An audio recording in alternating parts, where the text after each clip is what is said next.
शिक्षकांना विविध पदावर पदोन्नती द्या, कास्ट्राईब शिक्षक संघटनेची आमरण उपोषणाद्वारे मागणी।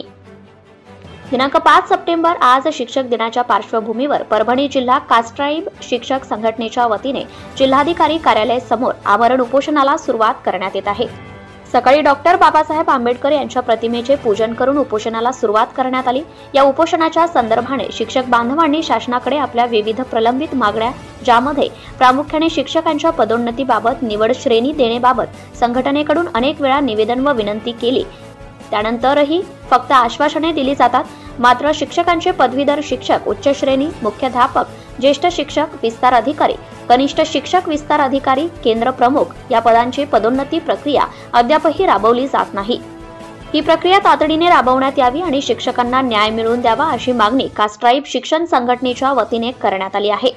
या आमरण उपोषणाची दखल घेत प्राथमिक शिक्षण अधिकारी सुनील पोलाश व उपशिक्षण अधिकारी शौकत पठाण यांनी या उपोषणाची दखल घेऊन शासन दरबारी शिक्षकांच्या प्रलंबित मागण्यांसाठी पाठपुरावा करणार असे लेखी आश्वासन संघटनेच्या पदाधिकाऱ्यांना दिले। राज्य संघटनेचे सरचिटणीस सतीश कांबळे यांच्या नेतृत्वाखाली हे उपोषण करण्यात आले।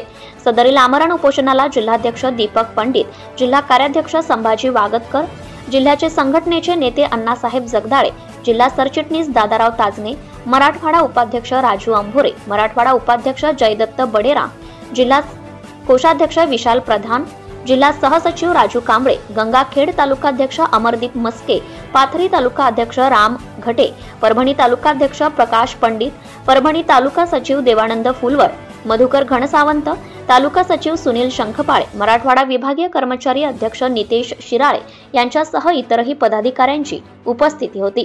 प्रतिनिधी परवेज शेख, परभणी। माननीय शिक्षणाधिकारी प्राथमिक आदरणीय पोलास साहेब आणि उपशिक्षणाधिकारी आदरणीय पठाण साहेब यांनी या उपोषणाची दखल घेऊन 30 सप्टेंबरपर्यंत ही पदोन्नतीची प्रक्रिया पार पाडण्याचं या ठिकाणी आश्वासन लेखी दिलेलं आहे। यामुळे हे आंदोलन या ठिकाणी तात्पुरत्या स्वरूपात थांबवण्यात येत आहे। सर, अजून एक महत्त्वाचा मुद्दा आला आहे की आता काही शिक्षकांची कॉन्ट्रॅक्ट बेसवर भरती करण्यात आलेली आहे। त्यामध्ये सामाजिक निकष नाही आहे, डायरेक्ट भरत्या अशा करण्यात आल्या आहेत। एकंदरीत मला वाटतं की येणाऱ्या भविष्यामध्ये अशाच भरत्या होतील असा धोका निर्माण होईल का सर शासनाच्या वतीने शिक्षकांच्या? शासनाची ही पद्धती अतिशय चुकीच्या पद्धतीची आहे। वेळ काढू धोरण केल्यासारखं सुशिक्षित बेकारांना फसवण्याची ही योजना आहे। यामध्ये कुठल्याही जातीला जातीनिहाय आरक्षण दिलेलं नाही, त्याचबरोबर कुठल्याही विद्यार्थ्यांना गुणवत्तेनुसार आणि गुणवत्तेच्या निकषानुसार ही भरती नाही। ही तात्पुरत्या स्वरूपाची ही फसवी योजना आहे। या योजनेचा आम्ही कास्ट्राईब शिक्षक संघटनेच्या वतीने जाहीर निषेध करतो। हे भविष्य कुठेतरी अंधारात वाढते का सर अशा गोष्टींमुळे? हे सुशिक्षित बेकारांचं भवितव्य यामुळं अंधारात आहे। त्याचबरोबर हे मुलं 6 महिन्यामध्ये जाऊन त्या शाळेवर काय शिकवतील, यांना कुठल्याही पद्धतीचे ट्रेनिंग नाही, कुठल्याही पद्धतीचा अनुभव नाही। यामुळं विद्यार्थ्यांचं सुद्धा शैक्षणिक नुकसान या ठिकाणी होण्याची या बाबतीत संघटनेच्या माध्यमातून काही पुढे करण्यात येईल का? अशा काही या घटना या बाबतीत आम्ही माननीय शिक्षण सचिव यांच्याशी चर्चा करणार आहोत।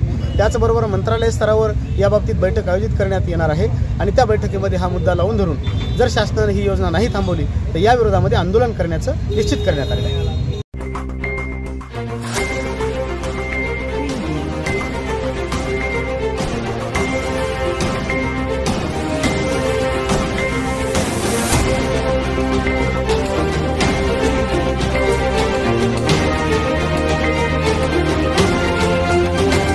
ATV न्यूज, बातमी जनकल्याणाची।